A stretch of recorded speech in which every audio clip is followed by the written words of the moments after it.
Meksiko, dekat kota Ceballos, ada sebuah area yang disebut dengan Zone of Silence. Area ini adalah salah satu fenomena paling aneh yang ada di bumi. Tidak ada yang berfungsi di Zone of Silence. Handphone, radio akan berhenti berfungsi. Kompas, jarumnya akan terus berputar. Ada bebatuan aneh di mana-mana. Hewan bermutasi yang tinggal di gurun.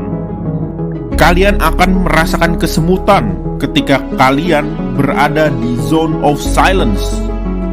Zone of Silence pertama kali ditemukan tahun 1930-an oleh pilot Meksiko Francisco Sarabia. Radionya secara misterius gagal berfungsi saat terbang di atas wilayah tersebut. Banyak orang yang menyebutnya sebagai segitiga Bermuda Meksiko, karena jika ditarik garis, Zone of Silence akan segaris dengan segitiga Bermuda dan piramida yang ada di Mesir. Sepertinya ada hubungan anomali yang sama dengan segitiga Bermuda, meski berbeda zona.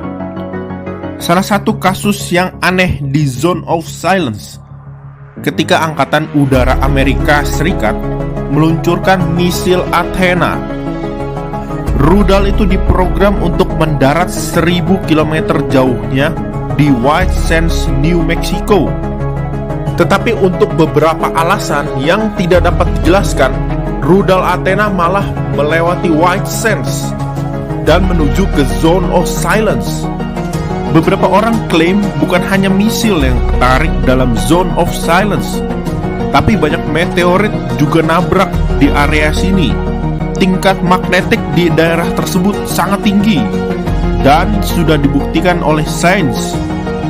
Apakah cukup kuat untuk menarik benda besar seperti meteorit?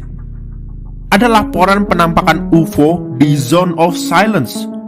Laporan anomali yang masih terjadi sampai hari ini.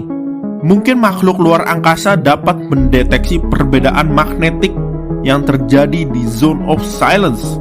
Ketika mereka datang ke bumi ribuan tahun yang lalu, mungkin saja mereka menggunakan magnetik ini sebagai paduan untuk menemukan jalan di sekitar bumi dari ribuan tahun yang lalu hingga hari ini.